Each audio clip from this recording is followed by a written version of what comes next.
बिस्मिल्लाहिर्रहमानिर्रहीम। अस्सलाम वालेकुम। मैं हूं आलमगीर और आप देख रहे हैं बुज़ुर्गान दीन चैनल। दोस्तों, मैं एक और वाक़या के साथ हाज़िर हुआ हूं जिसका उन्वान है अमानतदारी और वफ़ादारी। दोस्तों, अगर आपने अभी हमारा चैनल सब्सक्राइब नहीं किया तो पहले इसको सब्सक्राइब कर लें और घंटी के निशान को दबा लें ताकि हमारी आने वाली वीडियोज़ की नोटिफिकेशन आपको मिल सके। तो आएँ चलते हैं वाक़े की तरफ।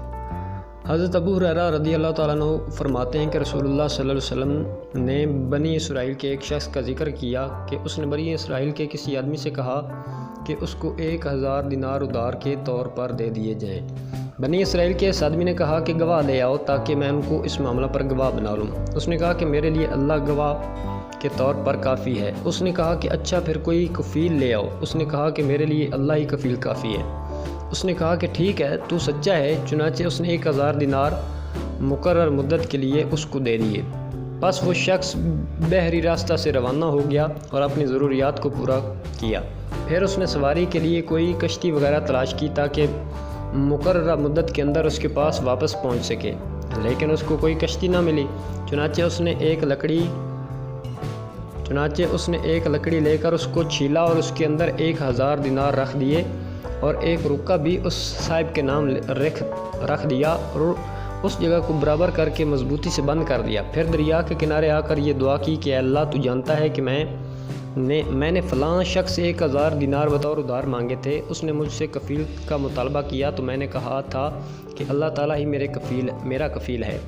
इस पर वो राज़ी हुआ और उसने मुझसे गवाह मांगे तो मैंने यही कहा था कि मेरे लिए अल्लाह ही बतौर गवाह काफ़ी है। इस पर वो राज़ी हो गया। मैंने उसकी रकम उस तक पहुंचाने के लिए खूब कोशिश की कि मुझे कोई कश्ती मिल जाए, मगर मुझे ना मिल सकी। मैं इस अमानत को तेरे हवाले करता हूँ, ये कहकर उसने वो लकड़ी दरिया में फेंक दी और ख़ुद वापस चला आया और अपने शहर जाने के लिए कोई कश्ती वगैरह ढूंढने लगा। इधर वो आदमी जिसने उसको कर्ज दिया था दरिया के किनारे आया कि देखते हैं कि कोई कश्ती उसका माल लेकर आई है या नहीं। अचानक उसको वही लकड़ी नज़र आई जिसके अंदर माल मौजूद था। उसने वो लकड़ी उठा ली कि घर में ईंधन के तौर पर काम आएगी, लेकिन जब उसने उस लकड़ी को खोला तो उसमें माल और एक रुक्का दस्तयाब हुआ। फिर कुछ अरसा के बाद वो शख्स भी आ गया जिसने उससे कर्ज लिया था। उसने आकर 1000 दिनार पेश किए और कहा कि खुदा जानता है कि मैं कश्ती की तलाश में बराबर कोशिश करता रहता कि तेरा माल तुझे दे सकूं, लेकिन उस शख्स से पहले और कोई कश्ती मुझे ना मिल सकी जिस पर सवार होकर हाजिर हो सकता। उसने कहा, तूने मेरी तरफ कोई चीज़ भेजी थी? उसने जवाब दिया कि मैंने आपको बताया है कि उस कश्ती से पहले जिसमें सवार होकर मैं आया हूँ मुझे कोई कश्ती नहीं मिली।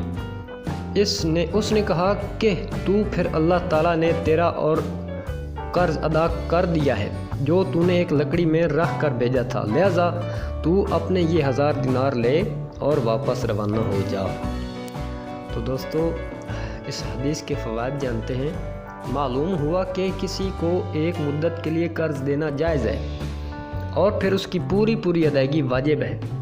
तमाम अमूर में अल्लाह ताला पर तवक्कल और भरोसा करना चाहिए। तिजारत की मशरूइयत मालूम हुई।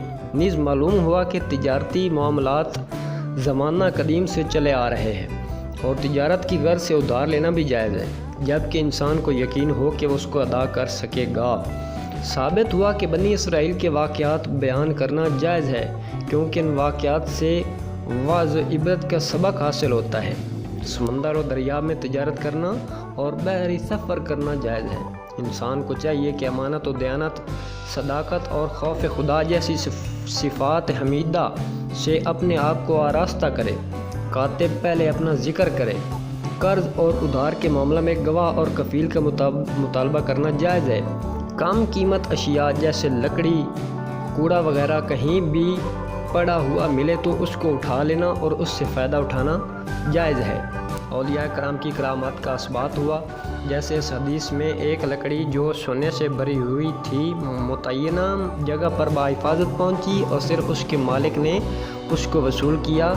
ये अमर भी खुराक आदत में से है। तो दोस्तों, آپ کو واقعہ کیسا لگا؟ اگر آپ کو ہماری ویڈیو پسند آئی ہو تو ہمارے چینل کو سبسکرائب کریں اور گھنٹی کے نشان کو دبا لیں۔ جزاک اللہ، والسلام۔